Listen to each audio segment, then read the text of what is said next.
Sir, आप क्या लेंगे? वेटर ने ऑर्डर लेते हुए जतिन से पूछा।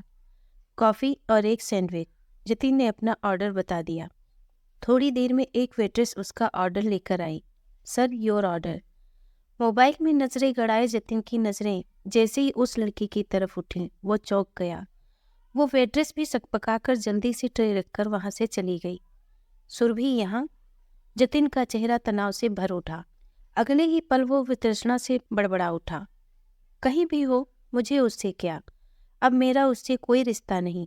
मर चुकी है वो हमारे लिए। जतिन अपने ऑफिस के काम से नागपुर गया था, जहां एक कैफे में कॉफी पीने के लिए रुक गया।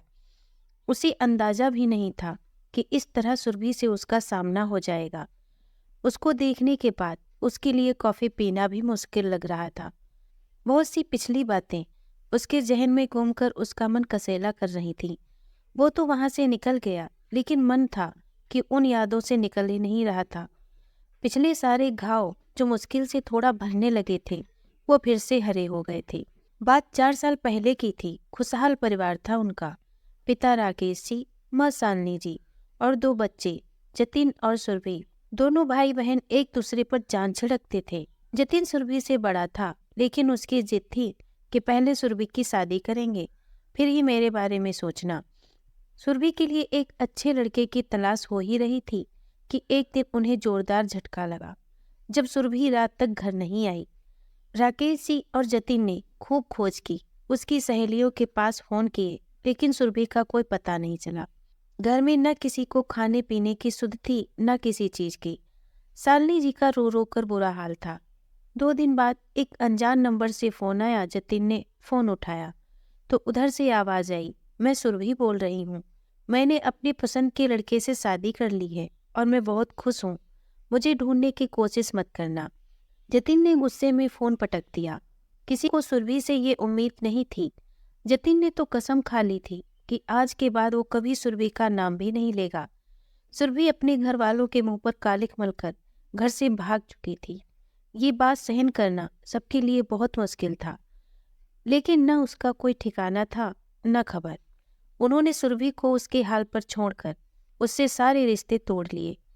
मुश्किल से इस बात का दर्द थोड़ा कम हुआ था और जतिन अपने जीवन में आगे बढ़ा था कि अचानक से आज फिर से सुरभि की झलक देखकर वो दर्द फिर उभर आया था। पार्क की बेंच पर बैठा जतिन विचारों के झंझावत में घिरा था। सुरभि यहाँ कैसे? वो यहाँ इस कैफे में वेट्रेस का काम क्यों कर रही है? उस लड़के ने जिसके साथ उसने भागकर शादी की थी, क्या उसने उसे छोड़ दिया? हमारे घर के सारे सुखों को छोड़कर ये ऐसी जिंदगी क्यों जी रही है? एक पल को वो अपने दिमाग को झटक कर इस मसले से दूर होना चाहता था, लेकिन फिर भी एक भाई का दिल रह रहकर सुरभि की चिंता करने लगता था। गुस्से में चाहे उसने सुरभि से सारे रिश्ते तोड़ दिए थे, लेकिन फिर भी जिस बहन से बचपन से कलाई पर राखी बंधवाकर उसकी रक्षा का वचन दिया था, वो वचन आज याद आ रहे थे। ये तो उसे पता चल गया था कि वो इस कैफे में नौकरी करती है। शाम तक वो कैफे बंद होने का इंतजार करने लगा। सभी स्टाफ बाहर निकल गए थे। सुरभि भी अपने चेहरे पर दुपट्टा लपेटे सहमी हुई बाहर आई और फटाफट एक गली की तरफ मुड़ गई। जतिन भी छिप छिपाकर उसका पीछा कर रहा था। चलते चलते वो एक छोटी सी बस्ती में पहुंच गई। खोली नुमा घर में घुसते ही एक आदमी जोर से चिल्लाया, निकम्मी औरत, आज फिर देर से आई। बैठा हूँ और यहाँ तू गुलछर्रे उड़ा रही है, बदचलन कहीं की। चटाक से एक थप्पड़ की भी आवाज आई। जतिन के सब्र का बांध टूट चुका था।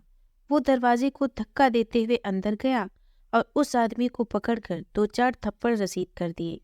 सुरभि घबराई सी एक कोने में जा दुबकी और मुंह छिपाकर रो पड़ी। जतिन ने उसे उठाया और उसका हाथ पकड़कर खींचते हुए बाहर ले गया। क्या इसी आदमी के लिए तू हम सबको धोखा देकर भाग गई थी? क्या कमी थी हमारे प्यार में जो तूने ऐसी जिंदगी चुन ली? जतिन गुस्से में फुफकारते हुए बोला। सुरभि अपनी हिचकियों पर काबू करते हुए बोली, मुझे माफ कर दो भाई, मैं बहक गई थी। लेकिन इस आदमी की असलियत जानने के बाद मुझमें इतनी हिम्मत नहीं थी कि दोबारा आप लोगों का सामना कर पाती। इसलिए मैंने इसे ही अपनी किस्मत मान लिया और अपनी जिंदगी काट रही थी।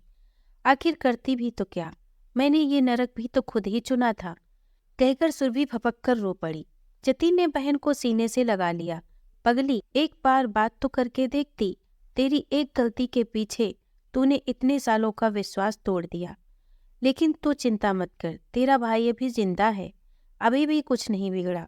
जो हुआ उसे एक बुरा सपना समझकर भूल जा और मेरे साथ चल। लेकिन भाई, सबको क्या जवाब देंगे? मेरे चलते पहले ही आप लोगों की बहुत बदनामी हुई है, अब एक बार फिर लोग बातें बनाएंगे। लोगों के चलते मैं तुझे इस नरक में नहीं झोंक सकता। जो होगा देखा जाएगा। तेरा भाई तेरे साथ है। एक विश्वास से जतिन बोला। सुरभि का रोम रोम ईश्वर का आभार प्रकट कर रहा था, जिसने उसे ऐसा भाई दिया था। वो जतिन के साथ चल पड़ी अपने घर की ओर। अपने जीवन की सबसे बड़ी गलती की सजा वो भुगत चुकी थी। नाराजगी तो बहुत थी, लेकिन सुरभि की हालत देखकर सबने सब कुछ भूलकर उसे अपना लिया। सुरभि ने भी संकल्प ले लिया कि अब वो कभी अपने परिवार को निराश नहीं करेगी। उसने आगे पढ़ने की इच्छा जाहिर की तो उसका एडमिशन करवा दिया गया। सुरभि ने मन लगाकर पढ़ाई की और कॉलेज में लेक्चरार बन गई थी। एक बार फिर से रक्षाबंधन का त्योहार मनाया जा रहा था। जतिन की कलाई पर राखी बांधते हुए सुरभि और जतिन दोनों की आंखें छलक आईं। सुरभि को इस रेशम की डोर पर गर्व था, जो नाजुक होकर भी अटूट बन गई थी। जतिन भी खुश था कि उसने अपनी बहन को दिए वचन की लाज रख ली। दोस्तों, अगर हमारी कहानी आपको पसंद आई है तो प्लीज़ इसे लाइक और शेयर करें। अगर आप हमारे चैनल पे नए हैं तो प्लीज़ इसे सब्सक्राइब करें। धन्यवाद।